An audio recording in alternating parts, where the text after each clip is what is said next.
যাচ্ছি হসপিটালে। সকাল সকাল বেরিয়ে গেছি 8টার সময়। যেতে যেতে রাস্তায় ডাব দেখতে পেয়েছি। তা আমার বরকে বললাম একটু ডাব খাবো।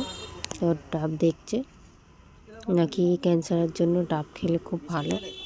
তা আমার বরকে বলতে আমার বর কিনছে, আমাকে জিজ্ঞাসা করলো কোনটা খাবে। তো আমি বললাম যেটা ভালো হয় সেটাই দাও। তা ডাবওয়ালা ভালো দেখে বেছে দিচ্ছে। তা আমার বরের একটা ভালো পছন্দ হয়েছে, তা নিল। যখন আমি কেমো নিয়েছিলাম তখন ডাক্তাররাও বলেছিল ডাব খেতে, তখনও ডাব খেয়েছি। তো এখনও ইমিউনিটি ক্ষমতা নাকি বাড়ানোর জন্য ডাব খেলে ভালো। তো ডাবের জল, ডাব কেটে দিচ্ছে, ডাবের জল খাবো। তো দুটো পাইপ দিয়েছে, দুজনে খাবো বলে আমরা একটা পাইপে দুজনে খেয়েছি। প্রথমে আমি খেয়ে নিয়েছি, ভালোই মিষ্টি ছিল ডাবের জল। তো এইবার আমার বরকে দিয়েছে, আমার বর খাচ্ছে।